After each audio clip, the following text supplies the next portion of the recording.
কতগুলি ডগা হয়েছে দেখছেন, অনেকগুলি ডগা হয়েছে। অনেকেই জিজ্ঞেস করেন আপু গাছে এপসন সল্ট দিতে হবে কেন, এটা গাছের কি করে। এক বাটি হয়ে গেছে। এখন এইগুলি সব উপরে যেন ভালো শক্তি পায় ঝাঁকার উপরে, সেই জন্য আর কি নিচে আমি এই কাজটা সব সময় করি। সবজি পচিয়ে দেখা গেছে অনেক সময় যে গাছের গোড়ায় দিয়ে দেই, তাই কত সুন্দর সুন্দর। এই গর্তটার ভিতরে প্রথমে আমি এই চিকেন ম্যানুটা দিয়ে দিব।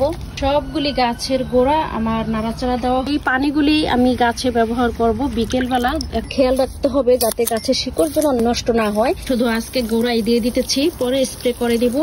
গাছে ফলন ভালো পেতে হলে, গাছ থেকে যদি অনেক লাউ কদু আপনারা পেতে চান, তাহলে কিন্তু এই কাজগুলি অবশ্যই করতে হবে। এই কাজগুলি না করলে লাউ গাছে কিন্তু আপনারা বেশি ভালো ফলন পাবেন না। মাশাআল্লাহ বলবেন সবাই, কিন্তু একবার হলেও না একটু মাশাআল্লাহ বলে যাবেন আমার কাজগুলির জন্য।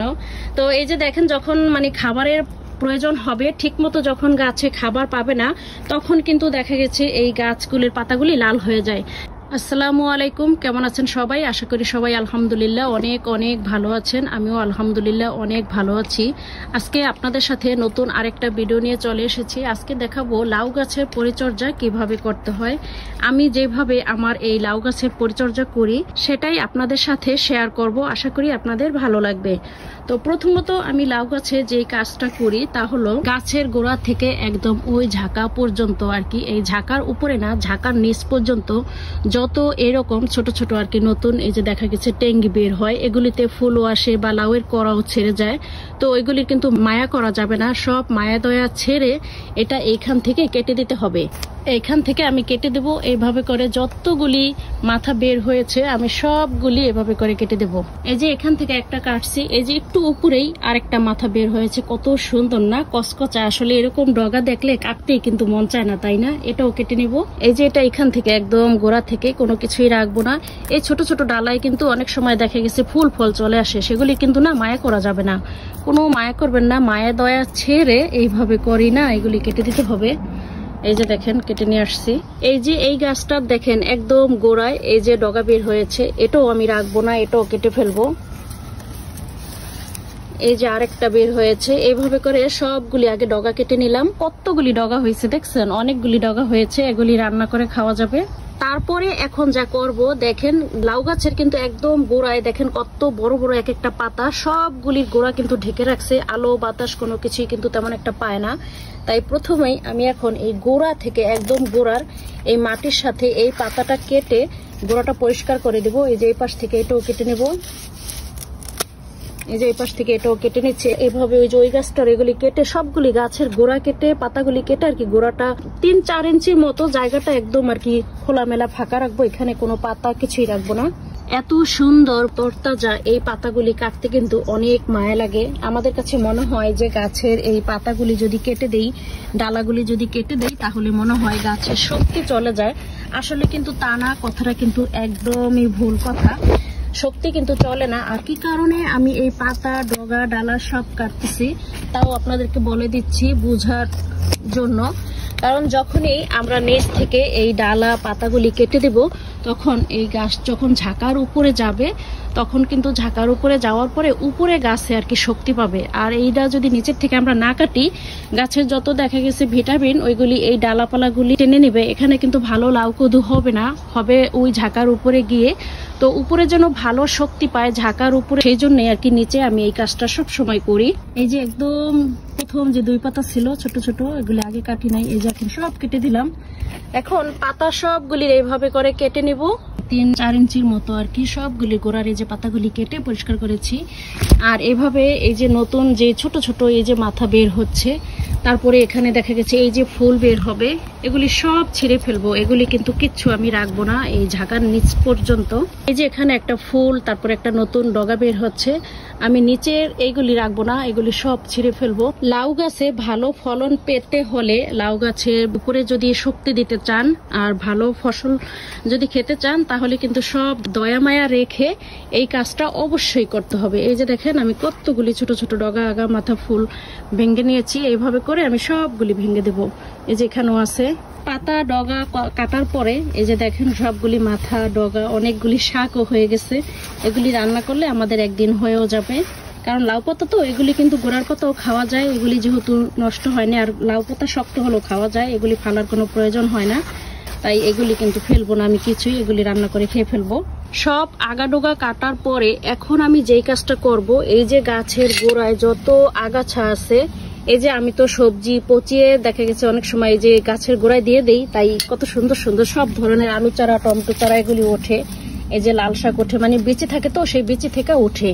তো এরকম এই আগাছাগুলি তুলে সব আগে ফেলে দেব, কারণ আমি যখন এখানে মাটিগুলি নাড়বো, এগুলো যদি আগে ফেলে না দেই তাহলে এই শিকড় থেকে দেখা গেছে আবারও উঠবো, তাই এগুলি এভাবে আগে সব ফেলে নিব। এই সব আগাছা আগে পরিষ্কার করে নিব, ঘাস পালা ময়লা আগাছা যত কিছু ছিল সবগুলি এই যে আমি উঠায় পরিষ্কার করে নিয়েছি। এখন আমি এগুলির একটা দিয়ে মাটিগুলি আগে একটু সবগুলি আগে মাটিগুলি এইভাবে করে নেড়ে চেড়ে মাটিটা নরম করে দিব, কারণ বৃষ্টি হয় তো, বৃষ্টির পরে দেখা গেছে মাটিটা আটকে যায়, আর আটকে গেলে তখন দেখা গেছে বাতাসটা ভালোভাবে যেতে আসতে পারে না, তো গাছের শিকড়ের জন্য সেটা ভালো না। তাই এইভাবে করে মাটিগুলি আগে সব নেড়ে চেড়ে সবগুলি গাছের গোড়া এইভাবে দিব। এই কাজটা করার সময় খেয়াল রাখতে হবে যাতে গাছের শিকড় যেন নষ্ট না হয়, তাই এইভাবে আলতো করে উপরের থেকে মাটিটা নেড়ে চেড়ে উল্টিয়ে দিতে হবে, মানে মোট কথা গোড়ার মাটিটা একটু নেড়ে চেড়ে ঝরঝরা করে রাখতে হবে। এই যে গাছের শিকড় নাড়াচাড়া দিলে দেখা যায় এই যে শিকড় দেখা যাচ্ছে, যখন আমি এটা নাড়া দিব তারপরে যখন আমি অর্গানিক মানে আমার ঘরের লিকুইড সার দিব, তখন কিন্তু খুব সহজে গাছের এই শিকড়গুলি পেয়ে যাবে, আর যেটা আমার গাছের জন্য হবে খুবই খুবই ভালো। সবগুলি গাছের গোড়া আমার নাড়াচাড়া দেওয়া হয়ে গেছে মাটি। এখন যে কাজটা করব, আমি এখানে 4টা গাছ লাগিয়েছি, এখানে কিন্তু বড় একটা গর্ত করে আমি শীত ভরে এই গর্তটার ভিতরে সব ধরনের সবজি পচা রাখছিলাম, এই গর্তটার ভিতরে পচানো মাটির ভিতরে আমি এখানে 4টা গাছ এখানে লাগাই দিছি। 4টা গাছ যেহেতু এদিকে সবগুলি শিকড় কিন্তু এই মাঝখানে আসে, তাই না, তাই এখন মাঝখানটায় আমি একটু গর্ত করে নিব। আমি একটু গর্ত করে নিয়েছি, এখন এই গর্তের ভিতরে জৈব সার দেব। এই যে দেখেন এখানে কেঁচো মাটি নাড়া দেওয়ানে উঠে গেছে, 24 ঘন্টা বিনা বেতনে এগুলি মাটিগুলি খেয়ে যে মাটিগুলি বের করে কালামাটি, এটা খুবই একটা অন্যতম একটা সার আর কি গাছের জন্য। এই বালতি 2টার ভিতরে আমি একটার ভিতরে এই যে পেঁয়াজের খোসা আর একটার ভিতরে এই যে কলার খোসা, 2টার ভিতরে 2 রকম ভিজায় রাখছি। এই যে কলার খোসা ভিজায় রাখছি, এগুলি 2 সপ্তাহ হয়ে গেছে, আমি 1 সপ্তাহ পরে এই পানিটা গাছে দিয়েছিলাম, এখন যেহেতু আরেক সপ্তাহ হয়ে গেছে, আজকে এগুলি নরম হয়ে গেছে, তো এগুলি এখন উঠায় নিচ্ছি। আর এখান থেকে এই পেঁয়াজের খোসাগুলি উঠায় নিচ্ছি, সবগুলি পেঁয়াজের খোসা আর এই কলার চোকলাগুলি আমি আলাদাভাবে এই যে এই বাটিটার ভিতরে তুলে নিচ্ছি। আর এই পানিগুলি আমি গাছে ব্যবহার করব বিকেলবেলা, এখন যেহেতু দুপুরবেলা এখন ব্যবহার করব না, এখন শুধু আমি গাছের যত্নটা নিতেছি। তো এগুলি নিয়ে নিচ্ছি। এই লিকুইড অর্গানিক সার কিভাবে তৈরি করে গাছের গোড়ায় কিভাবে দিতে হয়, এর উপরে না একটা ভিডিও অলরেডি আমার পেজে আপলোড করা আছে, আপনারা চাইলে আমার সেই ফুল ভিডিওটা দেখতে পারেন, সেখানে আমি বিস্তারিত ভাবে সুন্দর করে বলে দিয়েছি কিভাবে গাছে এই সারটা তৈরি করতে হয় আর কিভাবে গাছে দিতে হয়। আশা করি আপনারা উপকৃত হবেন। 1 বাটি হয়ে গেছে, এখন এইগুলি সব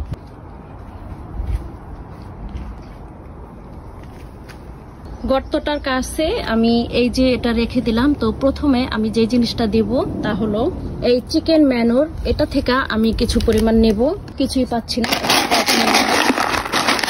তো এটার ভিতরে অনেক বেশি দিব এমন না, মানে হাতে 4 লিটার মতো দিব, যেহেতু এখানে আমার 4টা গাছে যেন পরিপূর্ণভাবে পায়। আর এটা কিন্তু গাছের জন্য এই সময়ের জন্য, যখন আমার গাছ ঢাকায় উঠে গেছে, এখন ফুল ধরা শুরু করেছে, ফল ধরবে, এই সময় কিন্তু এটা দেওয়া একান্ত জরুরি। এই গর্তটার ভিতরে প্রথমে আমি এই চিকেন ম্যানুটা দিয়ে দিব, কারণ এখানে সব গাছের শিকড় আসে, ওই যে দেখা যাচ্ছে সাদা শিকড়, সব গাছে কিন্তু এখান থেকে আর কি পেয়ে যাবে। আর এটা দেওয়ার পরে এখন আমি এখানে এইটাও দিয়ে দিব। আর এটা না দেখা গেছে অল্প কিছুদিন পরেই একদম পচে মানে সার হয়ে যাবে, সার হয়ে মাটির সাথে মিশে অল্প একটুখানি হয়ে যাবে। আর এইভাবে করে আমি কয়েকদিন পরেই এই পচা সারটা দিই, যদিও চিকেন ম্যানুটা আমি দেই না, খুব কম দিই, দেখা গেছে ওইটা মাসে একবার হয়তো দিই, প্রয়োজন হয় না তেমন, কারণ আমি সব সময় এই আমার ঘরের তৈরি জৈব সারটা দিতেই আমি খুব পছন্দ করি। আমি নিজে জৈব সার তৈরি করে দিলে আমার কাছে মনে হয় এটা গাছের জন্য খুব ভালো। আর এভাবে রেখে এখন আমি এভাবে মাটি দিয়ে ঢেকে দেব।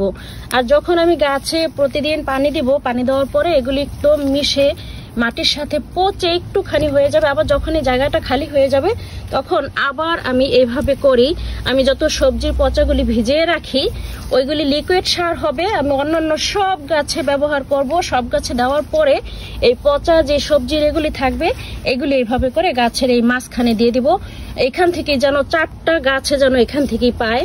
প্রত্যেকটা গাছের চতুর্দিক এভাবে ঘুরে খুদে খুদে তারপরে যদি আমি সার দিতে যাই তাহলে দেখা যাবে কি আমার গাছের এই শিকড়গুলি নষ্ট হয়ে যাবে। তাই আমি চাই না যে আমার গাছের শিকড়গুলি নষ্ট হোক। তাই এখানে যেহেতু একদম খুব কাছাকাছি 4টা গাছ আর মাঝখানটায় সবগুলি গাছের শিকড় আসে, আর এইখান থেকেই সবগুলি গাছে কিন্তু ভিটামিন পাবে, আর এখান থেকেই সবগুলি গাছে ভিটামিন খাবে। এখানে 4টা গাছ তাই আমি মাঝখানে দিয়েছি। এখন একটা গাছে কিভাবে দেই সেটাই আপনাদেরকে দেখাবো। এই একটা এপাশে এখানে কিন্তু একলা একটা গাছ। তো এটাতে আমি এই যে চতুর্পাশে এই যে মাটি একটু কমায় নিচ্ছি, গর্ত করে নিচ্ছি। এখন ওই যে দেখা যাইতেছে নিচে কিন্তু এই যে গাছের শিকড়, এই যে দিক দিয়ে শিকড় বের হয়েছে। এখানে একটা গাছ, এই যে আমি চতুর্দিকে মাটি উঠায় নিছি। এখন এই যে চিকেন যে ম্যানুরটা এইটা আমি এইভাবে করে দিয়ে দিব, কারণ এটা কিন্তু ঢেকে দিতে হয়, এটা নাইলে পরে কিন্তু একটা গন্ধ বের হয়। এটা যেহেতু মুরগির পু, আর এটা যখন মানে গরমে বাতাসে তখন এই গন্ধটা না চতুর্দিকে ছড়ায়। তাই এইভাবে করে চতুর্দিকে মাটিটা একটু সরিয়ে গর্ত করে নিতে হবে। তারপরে এইভাবে গাছের চতুর্দিকে দেওয়ার পরে একটা লোল করে আর কি, লোলের ভিতরে দেওয়ার পরে আমার এই যে ভিজিয়ে রাখা সবজি পচা পানিটা তো গাছে মানে ব্যবহার করি। আর এটা যেহেতু পচা এটাও কিন্তু আমি ফালাই না, এগুলি যখন আমি পানিতে ভিজিয়ে রাখি ভিজে যাওয়ার পরে এগুলি কিন্তু আমি কিছুই ফালাই না। এই যে দেখেন আমি সব কিন্তু রেখে দেই। তো এখন এভাবে করে আমি এটার উপরে দিয়ে দিলাম, কারণ এগুলি অলরেডি 2 সপ্তাহ ছিল পানির ভিতরে এমনিতেই পচা। আর এখন এই যে মাটিগুলি ভরাইছি এই মাটিগুলি দিয়ে এগুলি সব এখন ঢেকে দেব। এই যে এদিকে মাটিগুলি আমি উঠে সব ভরাইছি, এখন মাটি দিয়ে ভালোভাবে ঢেকে দিব। তারপরে উপরে একটু পানি দিয়ে দিব, তাহলেই হবে। আস্তে আস্তে ওই সারটা শিকড়ে সব গাছে আর কি টেনে নেবে। আর এটা অবশ্যই ঢেকে দিতে হবে, এইটা কিন্তু ঢাকা দেওয়া যাবে না। মুরগির এটা তো আসলে একটা গন্ধ বের হয়, তাই আমি এইভাবে করে সব খুব সুন্দরভাবে ঢেকে দেব। গাছগুলি যখন আর কি বড় হয়, গাছ থেকে যখন ফুল ফল চলে আসে তখন গাছের কিন্তু অনেক খাবারের প্রয়োজন হয়। আর গাছে যদি ঠিক মতো খাবার না পায় তাহলে কিন্তু দেখা গেছে খাবার ঠিক মতো না পেলে সেই গাছে কিন্তু ফলন ভালো দিবে না। আর গাছগুলি যখন বড় হয় তখন কিন্তু গাছে অনেক খাবারের প্রয়োজন হয়। আর যখন এই গাছের খাবার ঠিক মতো দেওয়া হয় না তখন গাছের পাতা দেখা গেছে লাল হয়ে যায়, গাছের পাতা নষ্ট হয়ে যায়। এই যে দেখেন মাশাআল্লাহ আমার গাছের পাতা কত সুন্দর, মাশাআল্লাহ বলবেন সবাই, কিন্তু একবার হলেও না একটু মাশাআল্লাহ বলে যাবেন আমার গাছগুলির জন্য। তো এই যে দেখেন যখন মানে খাবারের প্রয়োজন হবে ঠিক মতো, যখন গাছে খাবার পাবে না তখন কিন্তু দেখা গেছে এই গাছগুলির পাতাগুলি লাল হয়ে যায়। তাই আপনাদের কিন্তু এটা খুবই খেয়াল রাখতে হবে। যখন এভাবে করে গাছ ঝাঁকায় উঠে যাবে, ফুল ফল ধরা শুরু হয়ে যাবে, তখন কিন্তু আপনারা এইভাবে করে 2 সপ্তাহ পরে পরে গাছের খাবার দিতে হবে। আর ঘরোয়াভাবে এই জৈব সারগুলি দিতে কিন্তু দেখা গেছে টাকার প্রয়োজন হয় না, আর এগুলি মার্কেট থেকে কিন্তু কিনে আনতে হয় না। ঘরেই নিজেরা যেহেতু তৈরি করা যায়, এগুলি তৈরি করতে কোনো পয়সা খরচ হয় না। তাই এইভাবে করে গাছের খাবারগুলি যদি দিয়ে যান তাহলে গাছ হেলদি থাকবে, আর গাছ থেকে মানে বেশি ভালো ফসল পাওয়ার আশা রাখা যায়। বাকিটা আল্লাহর ইচ্ছা, বলা যায় না আসলে। তারপরেও এত যত্ন পরেও এটা আল্লাহ ভালো জানে। তারপরেও আমরা চেষ্টা তো করি, অবশ্যই চেষ্টা করতে তো আর কোনো মানা নাই। তো আমরা যতটুকু জানি ততটুকুই করি। গাছে ফলন ভালো পেতে হলে, গাছ থেকে যদি অনেক লাউ কদু আপনারা পেতে চান তাহলে কিন্তু এই কাজগুলি অবশ্যই অবশ্যই করতে হবে। এই কাজগুলি না করলে লাউ গাছে কিন্তু আপনারা বেশি ভালো ফলন পাবেন না। সবকিছু দিয়ে দিলাম। এখন সর্বশেষ আমি যে কাজটা করব তা হলো, এখানে আছে যে এপসন সল্ট। এখানে আমি একটা পট নিয়েছি, এটার ভিতরে এখানে 7 লিটার পানি হয় এই গ্যালনটার ভিতরে। এটার ভিতরে আমি এরকম পরিমাণ মতো এপসন সল্ট দিয়ে দিচ্ছি। এটা কিন্তু খাওয়ার লবণ না, আমি বারবার বলে দিচ্ছি, এটা কিন্তু খাবারের লবণ না, এটা কিন্তু গাছের লবণ। গাছের জন্য আমরা এই এপসন সল্টটা ব্যবহার করি। আর এটা কিন্তু এটার প্যাকেট না, আমি জাস্ট একটা বোতলের ভিতরে ভরে নিয়েছি। আমি এরকম প্যাকেট কিনছিলাম। আর এখানে পিছনের সবকিছু সুন্দরভাবে লেখা আছে কিভাবে কি দিতে হয়। অনেকেই জিজ্ঞেস করেন আপু গাছে এপসন সল্ট দিতে হবে কেন, এটা গাছের কি করে। আসলে এপসন সল্ট এটা গাছের জন্য অনেক ভালো, গাছকে সবুজ রাখতে সাহায্য করে। আর এই পানিটা আপনারা স্প্রের বোতলে ভরে গাছে কিন্তু স্প্রেও করতে পারেন। যখন এটা পোকামাকড় থাকলে সেটাও চলে যায়, আবার গাছের পাতা হেলদি রাখে, সবুজ করতে সাহায্য করে গাছকে। তো এখন আমি এই পানিটা খুব ভালোভাবে নেড়ে চেড়ে পানির সাথে মিশিয়ে নেব। যেহেতু এখানে অনেকখানি পানি আছে, আমি কিন্তু এই সবগুলি আমার এই শুধু লাউ গাছে দিব না, এই যে আমার অন্যান্য গাছে সব গাছে আমি এই পানি দিয়ে একদম উপরের থেকে চুবিয়ে ঢালবো।